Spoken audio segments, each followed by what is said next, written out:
पाठशाला की पहली क्लास। सबसे बड़े हमले के ठीक 90 मिनट पहले ईरान ने ऐसा क्या किया कि ट्रंप को सीजफायर करना पड़ा? अंदर की कहानी क्या है? युद्ध भी रोका, शर्तें भी मानी, ईरान को मिटाने चले डोनाल्ड ट्रंप ने अमेरिका की इज्जत मिट्टी में कैसे मिला दी? शेयर मार्केट में 15 लाख करोड़ की कमाई, तेल सस्ता हो गया। स्ट्रेट ऑफ हॉर्मुज से क्या खबर है? जहाज आने जाने लगे क्या? भारत के लिए क्या खबर है? ईरान अमेरिका सीजफायर में पाकिस्तान की घनघोर बेइज्जती कैसे हुई? डील कराने वाला कोई और कैसे निकल आया? सबसे पहले इस सब का चैप्टर। ईरान और अमेरिका के बीच आखिरकार सीज फायर हो गया। जो डोनाल्ड ट्रंप ईरान के बारे में कल तक कह रहे थे कि पूरी सभ्यता मिटा दूंगा, वही आज कहने लगे कि स्वर्णिम युग आएगा। ये भाई साहब का मैंने कहा ना, इनका तार जुड़ता सटता है। कल तक ट्रंप ईरान में स्टोन एज लाने की धमकी दे रहे थे, अब गोल्डन एज लाने की बात कर रहे हैं। इन पर एज हावी हो गया है, इसलिए कभी स्टोन एज कभी गोल्डन एज की बात करते हैं। ये सुपर पावर अमेरिका और खुद को शहंशाह समझने वाले ट्रंप की हार नहीं है तो और क्या है कि जिसको मिट्टी में मिलाने चले थे उसने तुम्हारी इज्जत मिट्टी में मिला दी।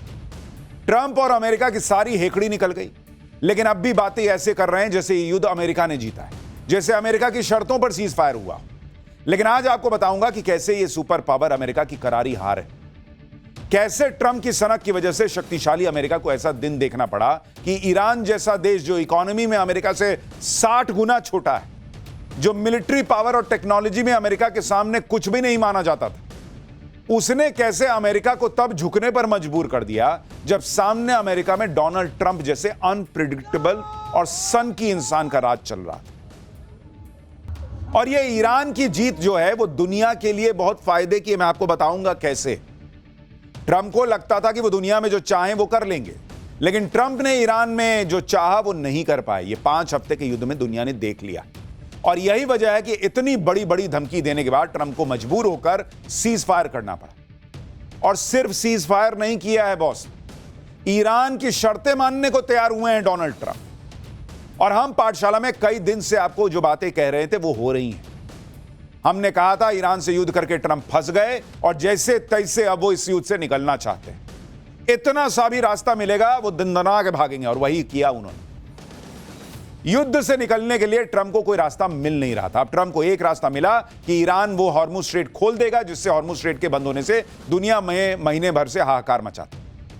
डोनाल्ड ट्रंप ने इसी को बना दिया मुद्दा और कहा कि देखा जीत गए, हमने स्ट्रेट ऑफ हॉर्मुज खुलवा दिया। अरे बंद ही तुमने कराया था, खुली चीज को बंद करा के और फिर खुलवाने की बात कर रहे हो। हॉर्मुज स्ट्रेट खुलेगा तो क्या युद्ध से पहले वाली स्थिति में होगा जिसमें आसानी से तेल गैस के जहाज आते जाते रहेंगे? या फिर ट्रंप ने बेमतलब का युद्ध करके हॉर्मुज स्ट्रेट का कंट्रोल अब ईरान के हाथ में और दे दिया और ईरान का फायदा करा दिया? आज इसके बारे में आपको बताऊंगा। हॉर्मुज खोलने के बदले में ईरान अब क्या क्या वसूली करेगा, ईरान की वो कौन कौन सी शर्तें हैं जिन पर बात करने के लिए ट्रंप सीजफायर को तैयार हो गए। आज आपको यह भी बताऊंगा कि जो सीजफायर 2 हफ्ते के लिए हुआ है, क्या वो सीजफायर टिक पाएगा? सीजफायर के बीच अभी भी मिसाइलें क्यों चल रही हैं? हॉर्मुज स्ट्रेट से क्या खबर आ रही है, वो खुला या नहीं खुला? ईरान अमेरिका के सीजफायर के बीच पाकिस्तान की कैसी फजीहत हुई? चीन का नाम लेकर ट्रंप ने मुनीर शहबाज के साथ क्या खेला कर दिया? साथ ही सीजफायर के ऐलान से मार्केट कैसे बम है? सोने चांदी का क्या हुआ? क्रूड ऑयल के दाम कितने गिर गए? सबके बारे में डिटेल में आपको बताऊंगा। लेकिन सीज फायर के बाद जो माहौल बना था, पहले उसकी एक झलक देखिए, फिर पूरा चैप्टर बताता हूं।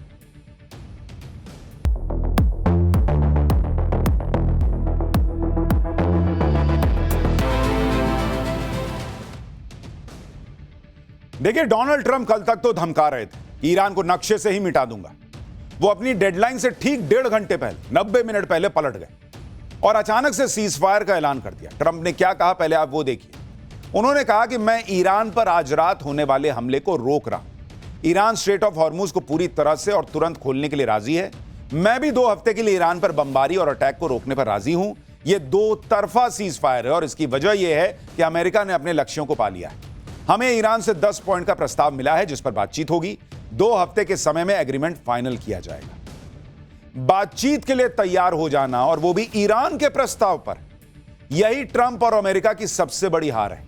क्योंकि जिस तरह की वो धमकियां दे रहे थे डोनाल्ड ट्रंप, भाई उससे तो दुनिया को यही लग रहा था कि ट्रंप ईरान को खत्म करके मानेंगे। उन्होंने कहा था इनका एयरफोर्स खत्म कर दिया, इनकी नेवी खत्म कर दी, इनके सारे हथियार फोड़ दिए, इनको छोड़ेंगे नहीं। लेकिन अचानक से सीज फायर कर लिया। जब ईरान खत्म ही हो गया था तो सीज फायर क्यों किए, वो भी ईरान की शर्तों पर। ईरान की शर्तों पर बातचीत के लिए वो कभी तैयार होते अगर मजबूर ना होते। हमने पहले ही कहा था कि ट्रंप युद्ध में फंस गए और जैसे तैसे युद्ध से निकलने का रास्ता ढूंढ रहे हैं। आखिरकार ट्रंप ने वही किया, 15 दिन के सीज फायर का ऐलान कर दिया। लेकिन अब ट्रंप और उनकी टीम इसे ऐसे पेश कर रही है जैसे ये अमेरिका की जीत। और वो तो पिछले कई दिन से कह रहे हैं, हर दूसरे दिन कह देते हैं मैं जीत गया। तो जीत गए तो इतने दिन से युद्ध काहे का लड़ रहे थे। आप देखिए कि अभी फिर वही कर रहे हैं। ट्रंप ने कहा कि सीज फायर की डील पूरी तरह अमेरिका की जीत है। ट्रंप ने दावा किया कि सीज फायर डील में ईरान के यूरेनियम का मामला ही निपट जाएगा। अमेरिका के रक्षा मंत्री पीट हेग्सेथ ने कहा कि ईरान सीज फायर के लिए गिड़गिड़ा रहा था। ईरान की नेवी, एयरफोर्स सब खत्म हो गया, मिसाइल क्षमता खत्म हो गई, ईरान के पास कोई विकल्प नहीं बचा था, इसलिए उसने डील कर ली। अमेरिका के रक्षा मंत्री का दावा है कि ईरान के पास कोई परमाणु हथियार नहीं होगा। उन्होंने कहा कि ट्रंप के पास मिनटों में ईरान की पूरी इकोनॉमी को खत्म करने की ताकत थी, लेकिन उन्होंने दया दिखाई। दया दिखाई। दया कुछ गड़बड़ है, सबको समझ में आ रहा है। तुमने काहे की दया दिखाई, तुम दया दिखा रहे हो। जिनको बचाने निकले थे उनको मारने लगे, बच्चों के स्कूल में बम गिराने लग गए, छात्रों को मारने लग गए, तुम दया दिखाओगे। ट्रंप की टीम माहौल बनाने में लगी ताकि वहां अपनी पब्लिक को भरोसा दिलाए कि देखो हम मार खा के नहीं आए, हमने दया दिखाई ताकि पब्लिक थोड़ी दया करे डोनाल्ड ट्रंप।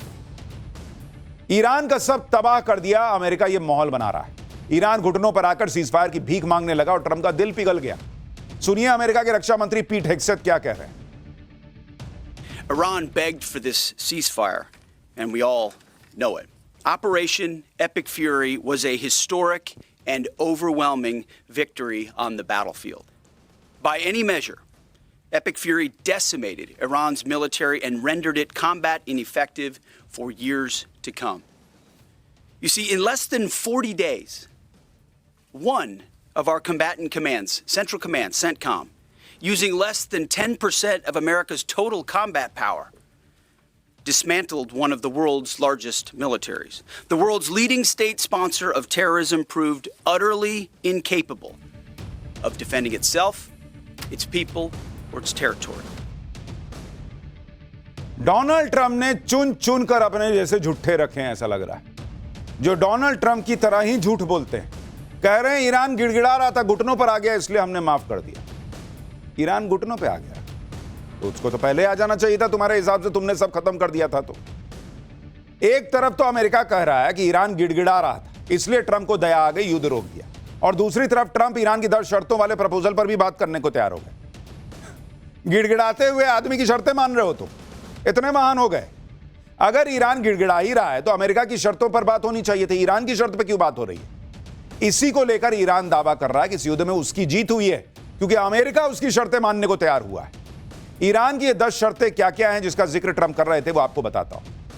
वो कह रहा है कि भाई अब कोई आपसी अग्रेशन नहीं होना चाहिए, हॉर्मूज पर ईरान का कंट्रोल जारी रहेगा, यूरेनियम इनरिचमेंट प्रोग्राम भी जारी रहेगा, ईरान कह रहा है। ईरान पर सभी प्राइमरी प्रतिबंध हटाए जाएंगे, ईरान पर सारे सेकेंडरी प्रतिबंध भी हटाए जाएंगे, यूएनएससी के सभी प्रस्ताव टर्मिनेट होंगे, IAEA बोर्ड के सभी प्रस्ताव हटाए जाएंगे, ईरान को नुकसान की भरपाई अमेरिका करेगा और अमेरिकी कॉम्बैट फोर्स जो है वो वहां से हटाई जाएगी, लेबनान समेत हर मोर्चे पर लड़ाई रोकी जाएगी। ये वो शर्तें हैं जो ईरान कई दिनों से सामने रख रहा और इन शर्तों को पहले ट्रंप बेतुका बता रहे थे, लेकिन अब इन्हीं शर्तों पर बातचीत को राजी हो गए और यही वजह है कि ईरान इसे अपनी जीत बता रहा है। सीजफायर का ऐलान होते ही ईरान में जमकर जश्न मनाया जाने लगा।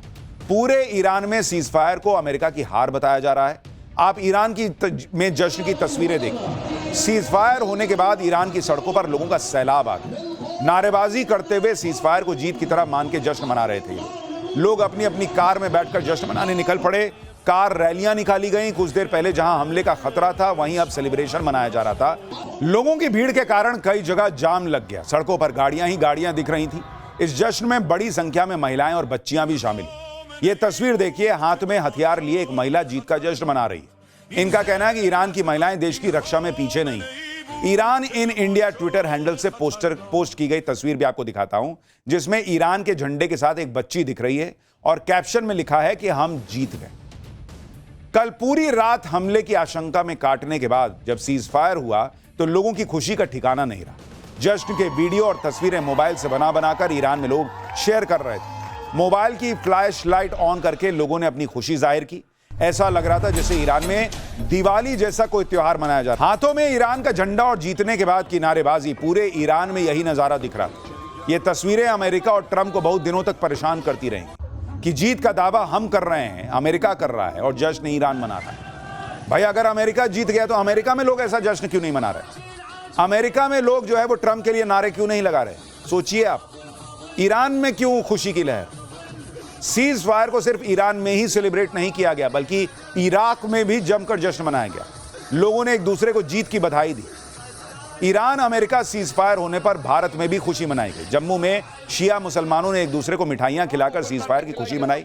जम्मू के शिया मुसलमानों ने कहा कि ईरान ने अमेरिका और इजराइल को युद्ध में हरा दिया है। अमेरिका के ईरान की सभी शर्तें मान लेना यह बताता है कि अमेरिका झुक गया और ईरान ने जंग जीत ली। ईरान में जीत का जश्न मनाया जा रहा है तो वहीं अमेरिका में ट्रंप की कुर्सी पर खतरा बढ़ता जा रहा है। ईरान युद्ध के बाद से ट्रंप के खिलाफ गुस्सा बढ़ गया है। ट्रंप को हटाने की मांग और तेज हो गई है। 85 से ज्यादा सांसदों ने ट्रंप को हटाने की मांग कर दी है। रिपब्लिकन और डेमोक्रेट दोनों सांसद अब यह मांग कर रहे हैं। डेमोक्रेट सांसद एड मार्की ने कहा कि ट्रंप को हटाने के लिए हर कदम का समर्थन करेंगे, चाहे वो 25वां संशोधन लागू हो या फिर महाभियोग लाया जाए। व्हाइट हाउस में किसी युद्ध अपराधी के लिए कोई जगह नहीं है। रिपब्लिकन सीनेटर रॉन जॉनसन ने कहा कि वो ट्रंप की धमकियों का समर्थन नहीं करते। डेमोक्रेट सीनेटर रॉबर्ट गार्सिया ने कहा कि ट्रंप का दिमाग खराब हो गया है, ईरान पर उनकी धमकियों को गंभीरता से लेना चाहिए। कांग्रेस सदस्य जूली जॉनसन कह चुकी हैं कि एक गंभीर संघर्ष है, कोई रियलिटी शो नहीं। हम अभी जो देख रहे हैं वो एक विक्षिप्त राष्ट्रपति का पागलपन भरा व्यवहार है। अब समय आ गया है कि 25वें संशोधन को लागू किया जाए। डेमोक्रेट सदस्य मार्क पोकर ने कहा कि ट्रंप जो कर रहे हैं वो तो पुतिन भी नहीं कहते। क्या अब भी 25वें संशोधन को लागू करने का समय नहीं आया है? यानी एक तरफ ईरान जश्न मना रहा है, दूसरी तरफ अमेरिका में ट्रंप के खिलाफ मोर्चे खुले हुए हैं। ईरान से सीज फायर के बाद भी अमेरिकी राष्ट्रपति डोनाल्ड ट्रंप मीम मटेरियल बन गए। सोशल मीडिया पर ट्रंप का गजब मजाक बन रहा है और इसमें ईरान भी पीछे नहीं है। भारत में ईरान की एम्बेसी ने एक पोस्ट किया जिसमें ट्रंप को ईरान के झंडे के सामने झुका हुआ दिखाया गया है और लिखा है कि ईरान की सभ्यता को सलाम करो। एक और मीम देखिए जिसमें ट्रंप अपने हाथ में सफेद झंडा लेकर प्लेन से उतरते दिख रहे हैं। सफेद झंडे को सरेंडर और सीज फायर का प्रतीक माना जाता है। एक मीम और देखिए जिसमें ट्रंप और नेतन्याहू युद्ध में तबाह हुए अमेरिकी फाइटर जेट के मलबे को ले जाते हुए दिख रहे हैं। दोनों की हालत खराब दिखाई गई। एक मीम में अमेरिका के राष्ट्रीय पक्षी बॉल्ड ईगल को बुरी तरह से घायल दिखाया गया है और ईगल की शरीर पर पट्टियां बंधी हैं और वो बैसाखी के सहारे आगे चल रहा है और चूहा उस जो है वो इजराइल की तरह आगे चल रहा है। सीज फायर को लेकर रूस भी अमेरिका का मजाक उड़ा रहा है। रूस के सिक्योरिटी काउंसिल के डिप्टी चेयरमैन दिमित्री मेदवेदेव ने कहा कि सवाल यह है कि कौन जीता। सबसे पहले तो कॉमन सेंस जीती जिसे व्हाइट हाउस अनदेखा कर रहा था। हालांकि ट्रंप का ईरान के 10 पॉइंट एजेंडे पर चर्चा के लिए सहमत होना ईरान की सफलता का प्रतीक है। ये ऐसी शर्तें हैं जिन पर वॉशिंगटन तैयार नहीं होगा। ऐसा करना उनके लिए बहुत अपमानजनक होगा। इन शर्तों को मानने का मतलब है ईरान की असल जीत। तो आगे क्या? और ज्यादा मिलिट्री एक्शन? शायद कोई बीच का रास्ता निकले क्योंकि ट्रंप लंबी लड़ाई नहीं झेल सकते। उन्हें संसद का सपोर्ट नहीं मिलेगा। यानी रूस भी अमेरिका का मजाक बना रहा है और बता रहा है कि भाई अगर ये दोबारा युद्ध शुरू करेंगे तो और ज्यादा फंस जाएंगे। युद्ध में ईरान की सबसे बड़ी जीत तो हॉर्मुज स्ट्रेट को लेकर, क्योंकि जो हॉर्मुज स्ट्रेट युद्ध से पहले खुला हुआ था, समंदर में एक फ्री रास्ता था, उस पर अब ईरान का कंट्रोल हो गया। 2 हफ्ते के सीजफायर प्लान के मुताबिक ईरान हॉर्मुज स्ट्रेट को खोलेगा, लेकिन ईरान ने साफ कह दिया कि इसके लिए ईरान की मिलिट्री से कोऑर्डिनेट करना होगा। जहाज निकलने के बदले ईरान पैसा लेगा, कुछ पैसा ओमान को भी जाएगा। ईरान कह रहा है कि वो ये पैसा ईरान के पुनर्निर्माण में लगाएगा। ईरान कह रहा है कि हॉर्मुज एक नेचुरल कॉरिडोर है जिसे ईरान बहुत समझदारी से मैनेज करता है।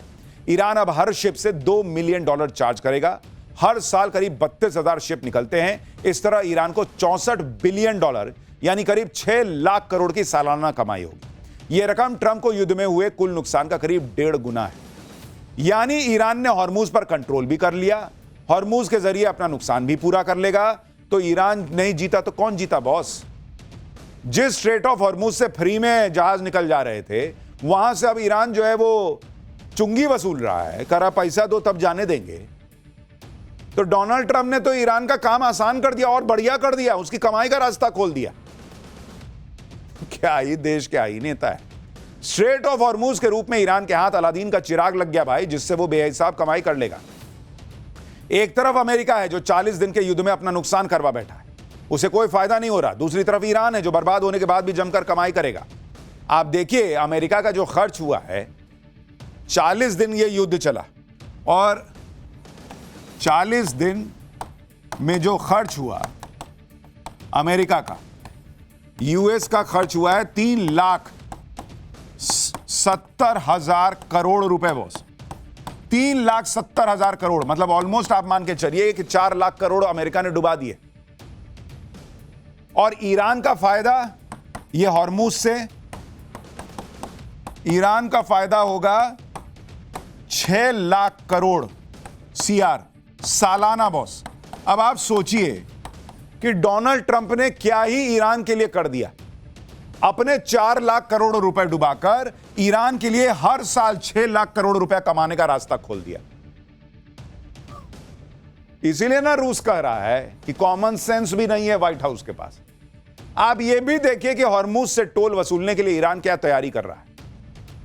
सीजफायर की शर्तों पर हॉर्मुज पर ईरान की कंट्रोल भी शामिल है और यहां से गुजरने वाले हर शिप से ईरान टोल लेगा। और टोल लेने के लिए ईरान ने क्या कंडीशन रखी है? हॉर्मुज से गुजरने वाले टैंकर से ईरान $1 प्रति बैरल के हिसाब से टोल वसूलेगा। ईरान शिपिंग कंपनियों से टोल की रकम का भुगतान क्रिप्टो करेंसी मिलेगा। खाली टैंकर बिना कोई टोल दिए हॉर्मुज से गुजर सकते हैं। ईरान ने क्रिप्टो करेंसी में टोल का भुगतान इसलिए तय किया है जिससे उसे ट्रैक न किया जा सके और जब्त करने का खतरा भी नहीं होगा। ईरान से युद्ध में ट्रंप ने ऐसी ऐसी गलतियां की हैं बॉस, जिसकी कीमत उनके साथ साथ पूरी दुनिया को चुकानी पड़ी। और इन गलतियों के चक्कर में ट्रंप को 5 बड़ी हार झेलनी पड़ी। पहली हार, युद्ध का मकसद ईरान में सत्ता परिवर्तन था जो पूरी तरह फेल हो गया। उल्टे ईरान अब ज्यादा मजबूत हो गया। जो सरकार पहले आंतरिक दबाव में थी उसकी पकड़ और मजबूत हो गई, लोगों का सपोर्ट बढ़ गया। दूसरी हार अमेरिका की, स्ट्रेट ऑफ हॉर्मुज जो युद्ध से पहले खुला हुआ था उसे बंद करवा दिया। जो रास्ता युद्ध से पहले फ्री था उस पर टोल लगवा दिया। तीसरी हार अमेरिका की, युद्ध का मकसद ईरान को न्यूक्लियर हथियार बनाने से रोकना था। युद्ध की शर्तों में यह शामिल था कि ईरान के संवर्धित यूरेनियम को ईरान से बाहर शिफ्ट किया जाएगा। लेकिन यह काम भी ट्रंप कर पाएंगे या नहीं, यह अभी क्लियर नहीं है। इसके अलावा अमेरिका ना ईरान के मिसाइल प्रोग्राम को पूरी तरह रोक पाया, ना ही उसकी मिलिट्री की ताकत को। अमेरिका की चौथी हार यह है कि ईरान से युद्ध के चक्कर में अमेरिका की सुपर पावर वाली छवि को नुकसान हो गया। नेटो अलग कमजोर हो गया। अमेरिका का साथ देने कोई नहीं आया। अमेरिका को भी हराया जा सकता है, यह मैसेज पूरी दुनिया में चला। पांचवी हार, इस युद्ध से ट्रंप ने अपनी बची खुची विश्वसनीयता भी खो दी। आज की डेट में ट्रंप की बातों का कोई ढेले भर का भरोसा नहीं करता। 5 हार अपने सीने पर लेकर घूम रहे हैं डोनाल्ड ट्रंप। और अमेरिका के सुपर पावर का तमगा छिनना यह वर्ल्ड ऑर्डर के चेंज होने की तरफ बढ़ने जैसा कदम है। क्योंकि अमेरिका का CIA का जो हिसाब रहता है वो यही रहता है, या तो ये सेना लेके घुस जाते हैं या पीछे से खेल करते हैं। यहां ये लोग कम थोड़ी खेल का ट्राई करते हैं। सब जगह सारे देश में जहां सेना घुसा दो या पीछे से कुछ फंडिंग करके कुछ कुछ करते रहो। अब अमेरिका थोड़ा अपनी औकात में रहेगा, क्योंकि जहां घुसना चाहेगा हर कोई उसको याद दिलाएगा कि ईरान भूल गए, और वहां पब्लिक भी याद दिलाएगी कि तुम्हारे इसी काम के लिए चुने हैं क्या तुमको। यानी ईरान से युद्ध लड़कर ट्रंप ने ईरान को और मजबूत कर दिया और अमेरिका को कमजोर। दुनिया का नुकसान कराया वो अलग। आप देखिए, जो ट्रंप ईरान को स्टोन एज में पहुंचाने की धमकी दे रहे थे, वही ट्रंप अब गोल्डन एज की बात कर रहा है। सीजफायर होने के बाद ट्रंप ने कहा कि विश्व शांति के लिए आज का दिन बहुत बड़ा है। ईरान भी यही चाहता है। अब उनका सब्र जवाब दे चुका है और यही हाल बाकी सभी का है। हॉर्मुज में ट्रैफिक को संभालने में अमेरिका मदद करेगा। इस क्षेत्र में कई सकारात्मक कदम उठाए जाएंगे और बड़े आर्थिक अवसर पैदा होंगे। ईरान अब अपने पुनर्निर्माण का काम शुरू कर सकता है। हम हर तरह की जरूरी चीजों की सप्लाई के साथ मौजूद रहेंगे। ट्रंप ने कहा कि यह उनको भरोसा है कि मिडिल ईस्ट का गोल्डन एज साबित हो सकता है। यानी डोनाल्ड ट्रंप मान रहे हैं कि ईरान अपना पुनर्निर्माण करेगा और अमेरिका मदद करेगा। तो घुमा फिरा के तो वही बात हो गई जो ईरान कह रहा था कि तुमने फोड़ा, तुम ही बना के दोगे। डोनाल्ड ट्रंप कह रहे हैं कि हां तुम शुरू करो बनाना, हम देंगे, तुमको मदद देंगे। यह तो अमेरिका की हालत हो गई आज की डेट। सीजफायर के बाद ट्रंप नई नई बातें कर रहे हैं। ट्रंप ने कहा कि हमने तय किया है कि अमेरिका अब ईरान के साथ मिलकर काम करेगा। ईरान में यूरेनियम का कोई संवर्धन यानी इनरिचमेंट नहीं होगा। अमेरिका और ईरान मिलकर गहराई में दबे सभी न्यूक्लियर डस्ट को बाहर लाएंगे। इन सब की पहले से कड़ी सैटेलाइट निगरानी स्पेस फोर्स कर रही है। हम ईरान के साथ टैरिफ और प्रतिबंधों में राहत को लेकर बातचीत कर रहे हैं और आगे भी करेंगे। ईरान के साथ 15 में से कई बिंदुओं पर पहले ही सहमति बन चुकी है।